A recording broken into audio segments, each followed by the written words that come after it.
বর্তমানে সময়ে কারোরই তেমন একটা মন ভালো নাই। তো আমারও মনটা ভীষণ খারাপ ছিল। তো এর মধ্যেই ভাবলাম একটু বাইরে বের হওয়া যাক, প্রকৃতির একটু কাছাকাছি যাই। আর চাইলেই তো গ্রামে যাইতে পারবো না, তো এই জন্য ভাবলাম এক কাজ করি, ভাবিদের বাসা থেকে একটু ঘুরে আসি। আর ভাবিদের বাসার মাসাল্লাহ চারপাশটা খুবই সুন্দর।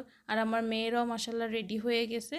আর ভাবিদের বাসায় চলে যাওয়ার পরে ভাবিদের বাসার সামনে দেখলাম যে এরকম একটা গাছ, দেখতে হচ্ছে বেগুনের পাতার মতন, ফুলটাও অনেকটা বেগুনের পাতার বেগুন ফুলের মতনই, কিন্তু প্রচণ্ড পরিমাণে কাঁটাযুক্ত। আর এটার ফলগুলো আমি পরবর্তীতে অন্য আরেকটা গাছে দেখছি, দেখে প্রথমে মনে হয়েছে যেন আমাদের দেশে যেমন ঘাগরা হয়, অনেকটা ঘাগরার মতন। আর এখানে একটা ছাগলও কি সুন্দর করে ঘাস খাইতেছিল, দেখতেছিলাম। আর সেই দিনের আকাশটা ছিল প্রচণ্ড পরিমাণে মেঘলা। তখনও কিন্তু আসরের আজান দেয় নাই, কিন্তু মনে হচ্ছিল যে না, একটু পরেই মনে হয় মাগরিব হয়ে যাবে, এরকম একটা অবস্থা ছিল। তো আমরা অর্ধেকটা রাস্তা হচ্ছে হেঁটেই গেছিলাম। আর আমাদের বাসা থেকে বেশি একটা দূরও না, 40 টাকা রিক্সা ভাড়া নেয়, এতটুক দূরত্ব। এরপর যাওয়ার পরে আগে আমরা ভাবিদের বাসায় যাইনি, বলছে আমরা চারপাশটা আগে ঘুরে দেখব তারপর যাব। আর এখানে এই গাছটার নামও আমি জানি না, আপনারা যদি কেউ জেনে থাকেন চাইলে কমেন্ট করে জানাতে পারেন এটা কী গাছ। আর ফলগুলো ছিল যে এরকম ছোট্ট ছোট্ট গুটি গুটি ফল। আর এখানে বিশাল বড় একটা দিঘি ছিল, খুবই ভালো লাগতেছিল দেখতে। এত সুন্দর মনে হইতেছিল যে না, আমি মনে হয় কিছুটা সময়ের জন্য হয়তো বা গ্রামেই চলে আসছি, এতটা সুন্দর মনোরম পরিবেশ ছিল। মনে হয় প্রকৃতির একেবারে কাছাকাছি চলে আসছি, এত সুন্দর। আর সেই দিনের বিকালটা তো প্রচুর পরিমাণে সুন্দর ছিল, মেঘলা ছিল কিন্তু অনেক বেশি বাতাস ছিল, ভালো লাগতেছিল বাইরে ঘুরে। আর একটু আগে যে গাছটা দেখাইতেছিলাম সেই গাছের এই যে ফলগুলো, এগুলো প্রচুর পরিমাণে কাটা। আমি একটা ধরার সাথে সাথে আমার হাতের মধ্যে কাটা ফুটে গেছে। আমি তো প্রথমে তো ভয় পাইছিলাম, পরে ভাবছি যে না, একটা হইলেও ফল আমি ছিঁড়বো। তো দেখলাম যে একটা হচ্ছে কাটা ছাড়া আছে, মানে ওটার অলরেডি উপরের পাপড়িগুলো পড়ে গেছে। এটা দেখতে আমাদের গ্রামে সোনাতুলি বলে, অনেকে আবার পোটকাও বলে। এটা মানে ঠাস ঠাস করে ফুটে, তো তো এরকম। তো এটা হচ্ছে খাইতেও অনেকটা সোনাতুলির মতনই ছিল, একটু টক জাতীয়। আর এখানে এই দেখেন প্রচুর পরিমাণে কাটা। আপনারা কি কেউ জানেন এই গাছটার নাম? জানলে কিন্তু অবশ্যই আমাকে জানাবেন। আর এখানে এই ছোট্ট ঘরটা দেখে আমি প্রথমে অবাক হয়ে গেছিলাম, বুঝলাম এত ছোট ঘর আবার দিয়ে কি করে এগুলা। পরে এখানে বাচ্চারা বলতেছিল এটা হচ্ছে বুড়ির ঘর, বুড়ির ঘর, আমরা এখানে খেলি। তো ভাবলাম, এখন আম্মু বলতেছে যে হ্যাঁ, আমরাও ছোটোবেলায় এরকম খড়কুটা দিয়ে ছোট্ট করে ঘর বানায়, বুড়ির ঘর বানায় খেলতাম ওইসব ঘরের মধ্যে।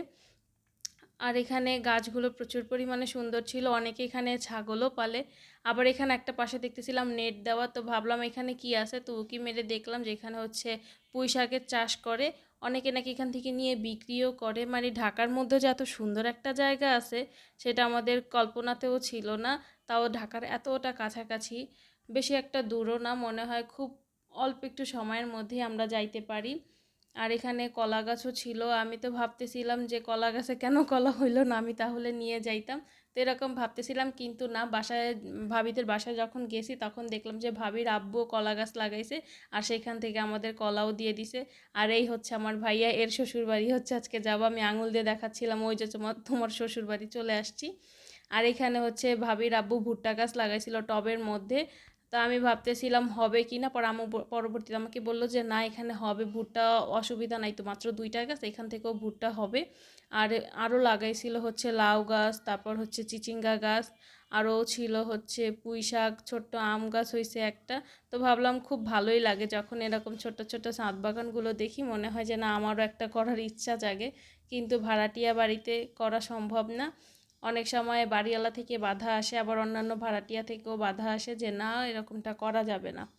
আর ছাদ থেকে একটু উঁকি মেরে দেখলাম যে একটা নতুন আর একটা হচ্ছে বাড়ি করতেছিল, সেখানে দেখলাম যে কোনো প্রকার বাড়ির মধ্যে কোনো পিলার নাই, পিলার ছাড়া বাড়ি।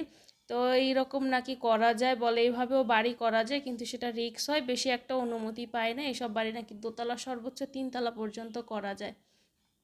তো আমি ভেবে তো প্রথমে অবাকই হয়ে গেছিলাম যে এইভাবে কীভাবে বাড়িটা দাঁড় করায় থাকবে। পরবর্তীতে শুনলাম যে না, এরকম বাড়ি নাকি অহরহ এখন হইতেছে, কিন্তু এই বাড়িগুলো বেশি একটা বড় করা যায় না। আর এরকম ঘুরতে ঘুরতে প্রচুর পরিমাণে ক্ষুধা লেগে গেছে। তো ভাবির আম্মু বলতেছিল যে মা আর ঘোরা লাগবে না, তাড়াতাড়ি আসো নাস্তা করে নাও। তো আলহামদুলিল্লাহ সবাই নাস্তা করে নিলাম, নাস্তাগুলো প্রচুর পরিমাণে মজা ছিল। সবাই ভালো থাকবেন। আজকের ভিডিও এই পর্যন্তই, নাস্তা খেতে খেতে বিদায় নিব। আল্লাহ হাফেজ। আর ভিডিওটি ভালো লাগলে পেজে লাইক ফলো করতে ভুলবেন না, ইউটিউব চ্যানেলটি সাবস্ক্রাইব করে পাশেই থাকবেন।